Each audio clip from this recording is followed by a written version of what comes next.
Good morning, gentlemen. We're back. Morning. Good morning. What is up? How's everyone's week? It's going to be a short one. Thanksgiving this week. Yes. I was just going to say I'm looking forward to like a 3-day work week. Michael, We what do don't you celebrate think? in here, but I should do it now as well because I feel jealous. So now in here, just 5 days, well, 7 days sometimes, but here's a normal week. Nice. Normal week for you? Always. Yeah. Yeah. The new normal. Well, I'll have an extra like turkey and stuffing for you, and I'll send you a text and make sure that you're feeling included. Sounds good. All right. Well, welcome back to Good Morning Hospitality. You know, we're excited for this new amped up version of the show. We've added some new segments. I'm excited to jump in. But before we do that, we have to play our lovely intro song. So enjoy.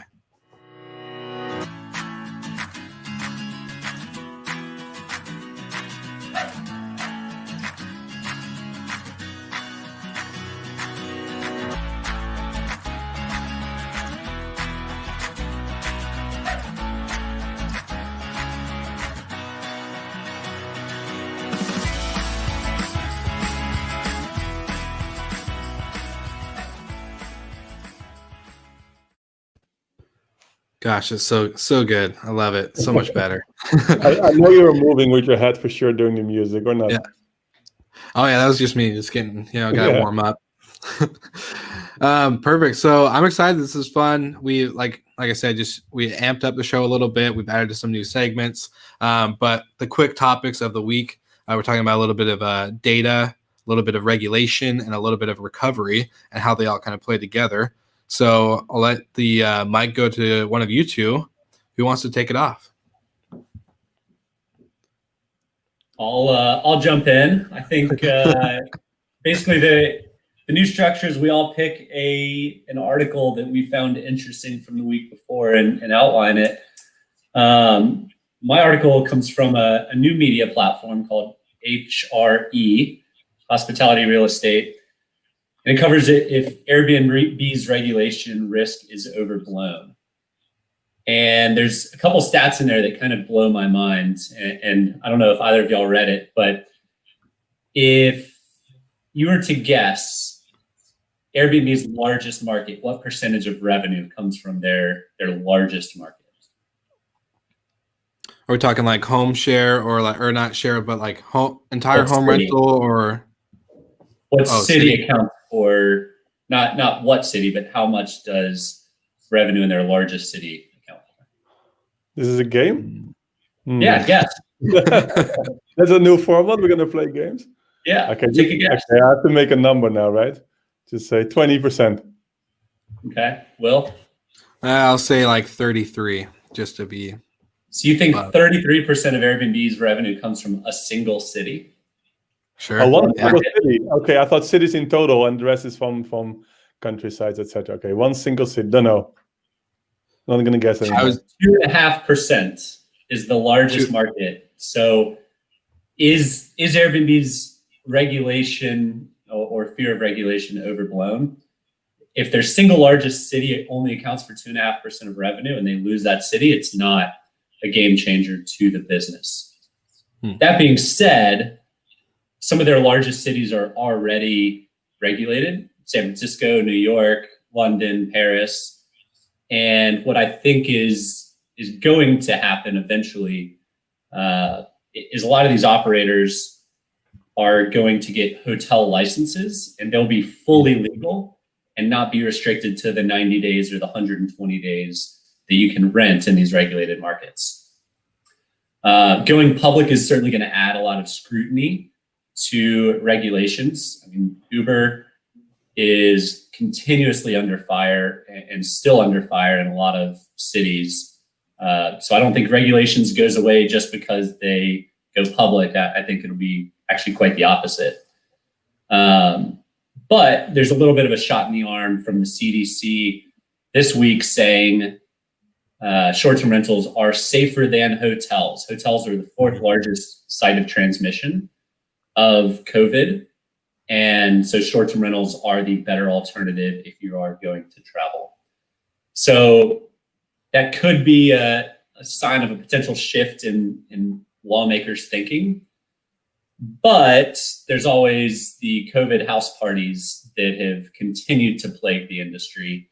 The number one reason people regulate rentals, first is taxes, second is noise, third is parking, and fourth is trash.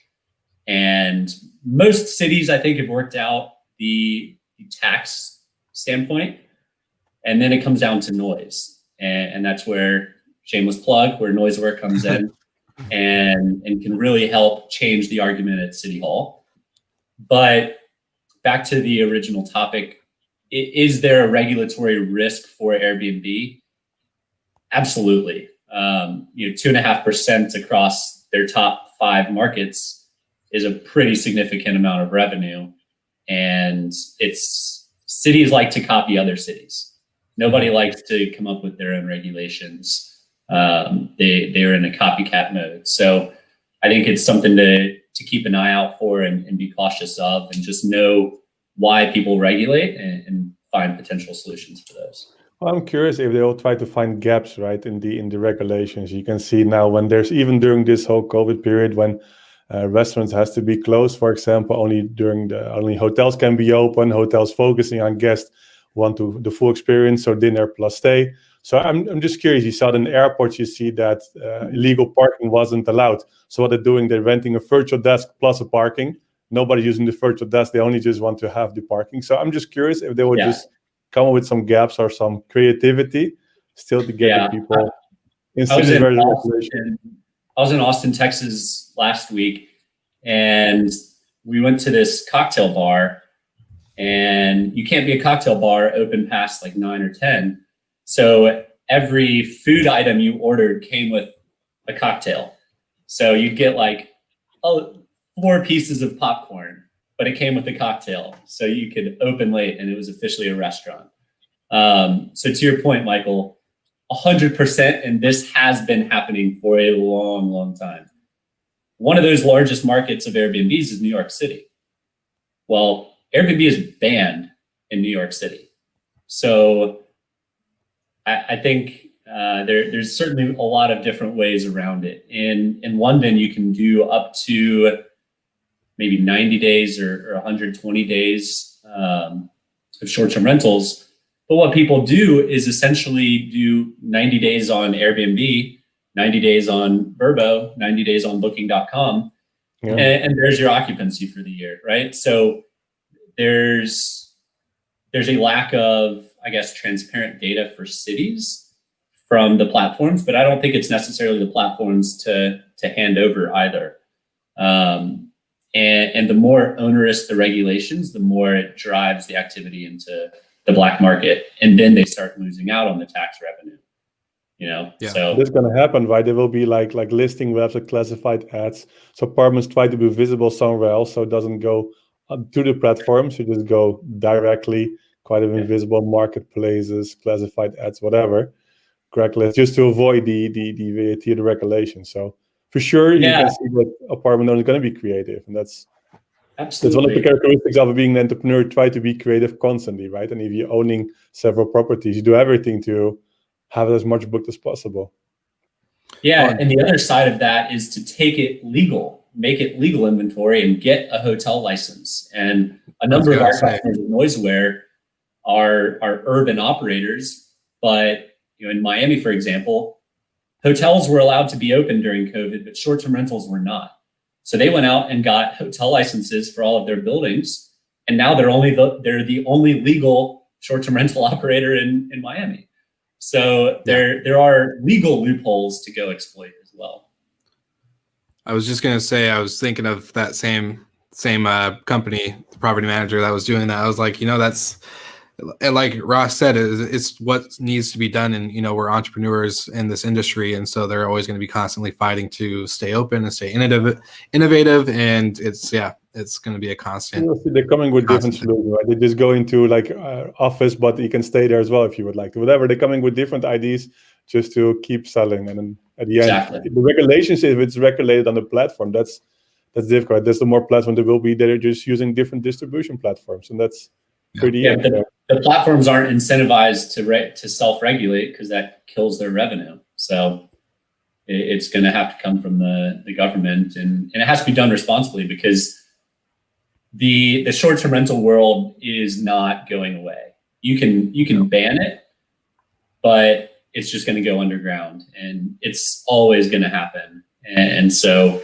cities need to embrace it, not try and come up with bans for it. Yeah, proper regulation. Yep. I agree. So what about you, Ross? What do you got going? Well, actually, when I look at this week, what was actually interesting is just something completely different, because it was pretty serious.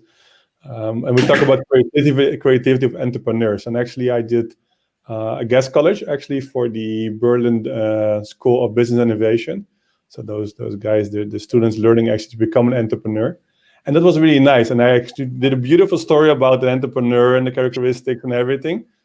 But then I started about the company culture, actually, how we're dealing with this. And then you saw them really their interest. And I was actually surprised that the typical story about the entrepreneur and the challenges and the road you're following, they liked it. But as soon as I start talking about the company culture, how we're dealing with employees, how to engage them, I get already like, I think 7 or 8 personal messages on my LinkedIn. It's like, wow, that was so great how you talked about the company culture. And I think that's also, when I look at the period we're in now, right, I think it's more than ever so important to keep your culture. And 1 year ago, we took the whole team to the mountains, went to Zakopane, just organizing nice things together. And this is, of course, is changing completely. So we still have to make sure that your employees staying loyal, you're creating a culture. Even now, last week we did like a virtual cinema, for example. So everybody was watching a movie together online, and I had some popcorns or pizzas. And it's still, we try to keep this culture. It's super difficult, of course, but I think you have to keep trying. And then I think as a company to come out stronger after this period, I think the culture, as soon as it comes back and you're sitting normally back in the office, if still offices are there like how they were before, but still when you come back to the office, the culture is at the end, which makes the company, right, is also creating the success. So I think what I really liked in there by talking to those young guys, actually, when I start talking about company culture, what we're doing for employees, and they said, you treat them as a family. I think that was a nice compliment, actually. And especially the feedback I get after made me really, really think like how important it is to take care of your employees, even in hard times like this. So I want to share this one. If we talk about the creativity of entrepreneurs, it's I think one of the most important characteristics, but I think by be able to share this with your team and take them into your journey, I think it's even more important. Yeah, I agree. I'm a big brand person too. So I feel like brand and culture kind of like leak in together, because like your brand represents I guess like the brand is like the external and the culture is the internal, and how those reflect on each other. I'm a big fan of like both. I think they're both very important. And some, like, you'll see a lot of business owners that are like, we don't care about brand, we're just going to operate our business. And it's like, well, it does, but like, I don't know. This is like, you got to like give it, crap a little bit about brand and how that plays into your culture and how that makes you operate as a business and with your team and all the other like little stuff. So I'm glad that's I like your guys' culture book. Finding great balance between people, culture, diversity, and everything. And then I think you're able to actually accelerate, to be flexible on things which are movements in the industry if you have people from all over the world. And I think we are now in the stage where we're still hiring and not firing. Like I think most of the companies in the industry, because we are strong as a team. We want to come out stronger, and everybody has the same thoughts now. Like, okay, we're gonna beat this, and as soon it's safe to travel. We are there you support us, but we're gonna support you and the rest of the team. So I think company culture is so important when you see a lack of company culture in some OTAs now recently. I'm not gonna mention names, but I'm sure the bad guys knows who I'm talking about. Did you say the bad guys? The bad guys, yeah. We've got a debate coming, Ross. We've got a debate. Yeah, I'm not going to mention the name, but the logo is blue. Our logo's blue. I don't know what you're talking about. Just kidding. But no, I think that plays also into like recovery too. Because like culture and like, as you were saying, people, companies are still firing in some places, furloughs and all the other stuff. And I'm interested to see, because two exciting things just from like the Slick Talk side of things was did a 2-part series with Oracle Hospitality, and they highlighted their data-driven recovery report that they did in partnership with Skift, and just the overall trends of travel, stuff that we've already talked about here on Good Morning Hospitality, just like, you know, driven drive-to markets being a super high like trend that will continue. But I'm curious to see what like the recovery will look like when it comes to, you know, ADR, RevPAR, profitability, in the sense of when staff, you know, occupancy rises, we're going to need more staff. And a lot of hotels, especially right now, are running pretty skeleton crews, crews, like a crew. And so it's just interesting to see. And we had a data analyst from STR on the podcast last week, and we were highlighting the RevPAR recovery quarter 3 analysis, and looking at like the 2019 numbers, you can see there's a negative 34% in RevPAR. And so seeing what that looks like into the trends of 2021, 2022, we had Jeremiah Gall from Breezeway on the show recently too, and his episode's coming out in December, but we're talking about like what these trends and how they play a role in recovery.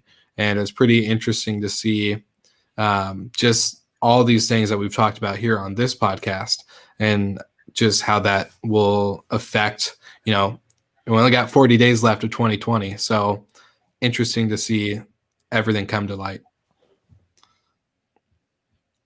Well, I had a pre-discussion for a webinar I have tomorrow, and it was about rates, rate parity, the new normal, etc. And I think what you see actually, and we might go into discussion tomorrow, but we had a pre-discussion how I can see it. And I think there will be a lot of experimenting, right? You see, okay, the property rate goes down, but a lot of hotels will experiment. You can see the numbers of hotels who joined Bridgeroom is enormously. They want to experiment new distribution platforms, closed user groups, maybe auction, flash. They're going to experiment. They just want to fill the hotel. They might use day use. They're going to go to long stays, but they're going to experiment a lot in 2021 to see at the end, to focus on profitability, revenue. So I think there will be a lot of experimenting. At the end, yes, because of experimenting, the RevPAR might go down. But I think it's the only way to accelerate the recovery as well, by experimenting. Michael, who benefits, I guess, better? No one benefits, but who's hurt worse? Big global brands or single boutique hotels? Yeah. Well, I think strong brands, they come out stronger now. And I mentioned this in a different session of iMeet Hotel. I think the strong brands, they're now able to still maintain a relationship.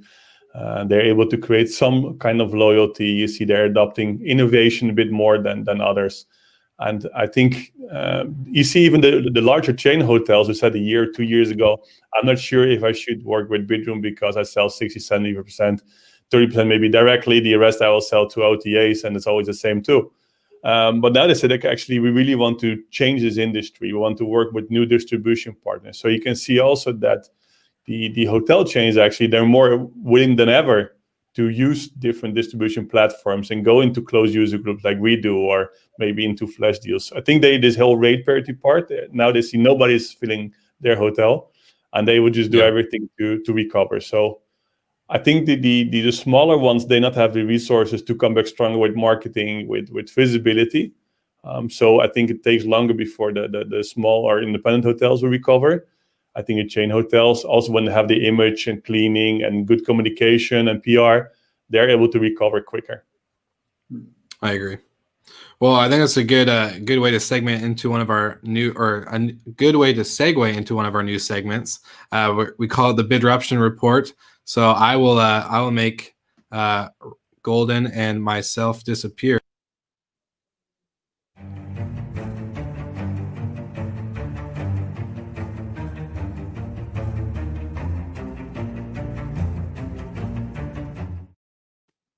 The intro is so cool. Now, in the weekly Bidruption report, I want to discuss. I want to pick actually every week a startup which actually get my attention. So it could be regarding fundraising, could be because of a different way of attention. And this week I want to mention TripLoop. TripLoop is a startup from Austin. founded by Diego and his wife. And actually, I met them a few years ago during the World Tourism Forum. And actually, they built a solution for group travel. But actually, of course, group travel is that. I spoke with him a few months ago, and I said, Diego, how does it go? Probably it's a really difficult period for you. And how are you doing? And he said, actually, we just built something new. What we did when we saw this is coming, we actually went to virtual group travel. So I really like what they're doing. So my compliments for them by moving actually from group travel into virtual group travel. So actually they could use almost everything from their current technology. They could use it to actually move into virtually. So people can create an account still like before. They can see which other people join the group travel, but they meet online and they visiting together completely virtually in Japan. By doing this, they get a huge project actually from the Japanese tourism board. And actually they are able now to survive this whole difficult period and did a great deal with them. So great what they did. And I think this shows actually entrepreneurship. So creativity, as I mentioned before. So yeah, if I mention, I will do every week one startup. I think for me, the startup of the week is TripLoop. And let's check this week which startup I choose for next week. But it's one of my favorite topics to address. So it's nice to have this part of the Bizruption report. Second thing I want to do every week is also mention some events. As you all know, we have our own event as Bidroom. We have the iMeet Hotel Conference. So this week on Friday, we have a special edition. So we do together with SHMS, which is the Swiss Management Hotel School. We're going to do the Swiss Alps edition. So that's actually co-organized by students. And we'll talk about the hospitality. So this Friday, tune in, will be great. When we organize together with students. As I mentioned, tomorrow I discuss the new normal on travel agencies, about rate parity and more. And the last thing I want to just include this week to the Bizruption report is the World Tourism Forum Lucerne. In 2017, Bidroom won the award, and we celebrated really well after. And it was great. We also won a nice award plus prize.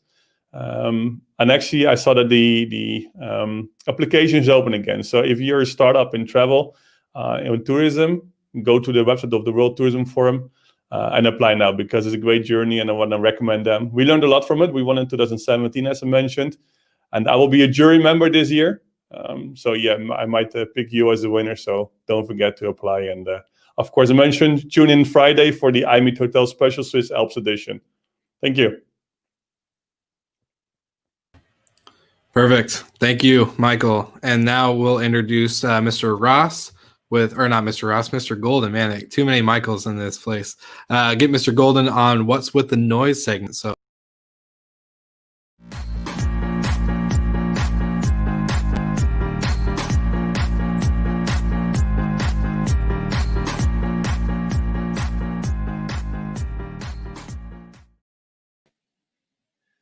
It's so cool to have my grandmother on the show.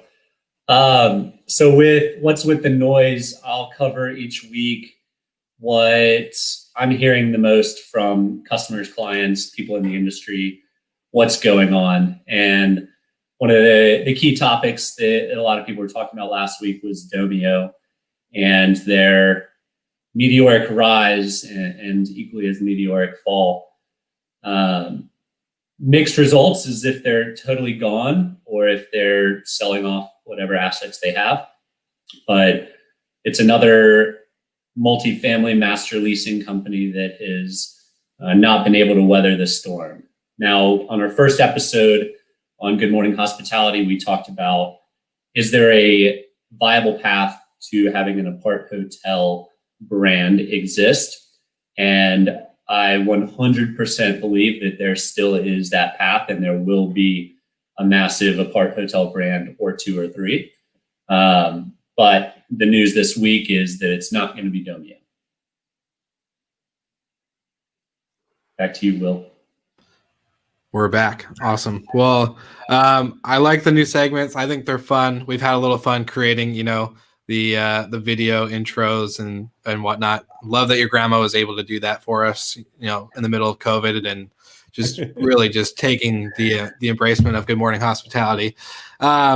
Sweet. No, I think this is great. We've covered a lot in this 30 minutes or so episode, but I guess I'll leave this to you guys on, is there anything coming up obviously we have holidays coming here in the U.S., Thanksgiving, and then of course leading into December we'll have Christmas not too far along.